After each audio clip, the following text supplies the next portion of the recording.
қыздардың аналары мен әкелері. Қыздарға арналған жыныстық жетілу тақырыбы өте маңызды болып саналады. Сіздерден өтініш, уақыт бөліп айтулы тақырыпты мұқият зерттеңіз. Сіздің алған осы саладағы білімдеріңіз үйіңізде өсіп келе жатқан қыздарыңыздың болашақта өзіне сенімді болып өсуіне көмектеседі. Біздің отбасымызда да бір емес екі қыз өсіп келе жатыр. Олар әлі жасөспірім жасқа жетпесе де бұл тақырып мені бүгіннен алаңдатады. Себебі дәл қазіргі қоғамда балаларды жыныстық жетілуге тәрбиелеу қажет деген пікір көп айтылады. Бірақ дегенмен де сіз бен біз балаларымызға жыныстық жетілуді алдымен беретін ата-ана. Сол себепті біз ата-ана жыныстық жетілуге тақырыбын балаларға жеткізуге өзіміз дайынбыз ба? Міне мәселе осыда. Сол себепті алдымен өзіміздің жыныстық жетілу білімімізді тереңдету қажет сияқты. Бүгінгі ата-ана, яғни сіз бен біз өзге дәуірдің адамдарымыз. Біздің ата-анамыз бізбен жыныстық тәрбие мәселесі бойынша әңгімелескен жоқ.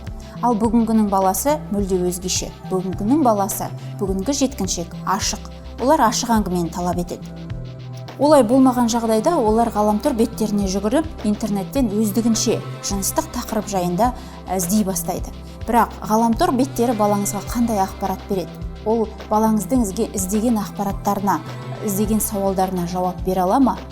Сол себепті мәселені өз қолымызға алатын уақыт жетті. Айта кету керек, ең үлкен мәселе ол жаңағы сүт бездері өсе бастаған кезде олардың біркелкі өспеуі. Бұдан ыңғайсызданған қыздар, егер анасынан ақпарат ала алмаған жағдайда интернет беттеріне жүгінеді. Ол жердегі де ақпаратты әртүрлі. Мысалы, қызыңыздың сауалына жауап табудың орнына көптеген қорқынышты дүниелерді беруі мүмкін. Түрлі болжамдар айтуы мүмкін. Сол кезде қызыңызға бірден анасы ретінде көмек бергеніңіз абзал болатын еді. Кеуде тұсының біркелкі өскендігін байқаған қызыңыз егер өзіңізге ашылып бұл мәселені айтып жататын болса, түсіністік танытып қызыңызбен ашық сөйлесуге сіз де дайын болыңыз.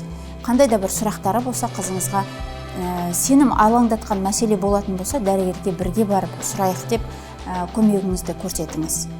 Қыз бала бойындағы жетілу кезеңінің келесі сатысы ол етеккір келу кезеңі.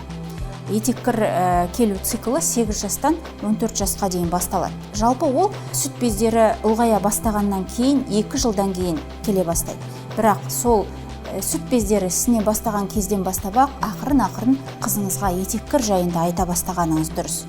Оның физиологиялық құбылыс екенін, бұл процестен әрбір әйел заты өтетіндігін дұрыс түсіндірсеңіз, қызыңыз да бұл процеске алдын ала дайындалатын болады. Қыз баланың анасы төмендегі жайттарға алаңдау қажет. 13-14 жаста екінші жыныс белгілерінің болмауы, 15-16 жаста етеккірдің келмеуі, етеккір шамадан тыс ағыл-тегіл келуі, бір етеккір кезеңінде бір қорап төсеніштен көп кетсе, етеккір ауырсынып келуі. Өзімнің журналистік тәжірибеммен тағы бір бөлісе кетейін. Біздің журналға келетін хаттардың легі өте көп. Соның бірінде келген хатта бір ана былай деп жазыпты: қызымды гинекологқа апаруға ыңғайсызданам. Ол жаңағы балама сенімсіздік білдірумен тең сияқты дейді. Жалпы гинекологқа бару табиғи процесс екенін біз қызға кішкентай кезінен түсіндіруіміз керек. Тіпті жаңағы ананың өзі гинекологқа барған сайын оны көрген қызда кейін одан ешқандай әбестік көрмейді. Өйткені гинекологқа бару процесі дегеніміз кемінде жылына 2 рет баратын дүние. Оны көріп өскен қыз физиологиялық тұрғыда, ол профилактикалық жағдайда денсаулықты бақылап тұратын әдіс екенін біледі. Дәрігерге қаралу міндетті түрде ұят немесе қорқынышты нәрсе емес. Дәрігерден ұялмауды түсіндіру ананың бірден-бір міндеті. Жеткіншектік жасқа жеткен қыздың бойынан тағы бір білінетін белгілердің бірі ол салмақ қосу. Бұл жаста көптеген қыздардың ағзасында гормоналдық өзгерістер бола бастайды. Сол себепті салмақ қосуда қалыпты жағдай. Бірақ оны ата-ана байсалды қабылдап, қызына жеткілікті түрде ақпарат бере алуы керек. Себебі тамақтанудың өзін бақылау ата-ананың үйдегі тамақтану дәстүріне байланысты. Оның орнына қызыңызға жаңағы салауатты, теңгерімді, дұрыс тамақтанудың пайдасын айтыңыздар. Себебі болашақта кейбір балалар салмағын қайтып түсіре алатын болса, кейбірі өмір бақи жеткіншек жасынан бастап артық салмақпен өмір сүреді. Егер дәл осындай жағдай бола қалған күннің өзінде ата-ана кенет қызының тамақтануына аса назар аударып, келемеждеп, мазақтап немесе әзіл қалжыңға айналдырып, оның тамақтану үрдісіне селқос қараса, баланың психикасына кері әсер ету факторлары да жиі кездеседі. Егер қызыңыз күрт артық салмақ жинай бастаса, эндокринолог немесе гинеколог дәрігер мамандарға алып барғаныңыз өте маңызды. Себебі дәл осы жасөспірімдік жаста бала ағзасына қажетті дәрумендер мен минералдар жетіспеуі жиі кездеседі. Ал дәрігер өз тарапынан қажетті минералдар мен дәрумендерді ұсына алады. Бұл жерде ата-ананың қызға беретін көмегі дәл осы дәрігерлердің нұсқаулығымен қажетті дүниелерді беріп отыру уақытында. Жасөспірімнің жыныстық жетілуінің тағы бір аспектісі ол сексуалдылығы. Бұл мезетте бала өзін, өзгелерді, қоғамды басқаша қабылдай бастайды.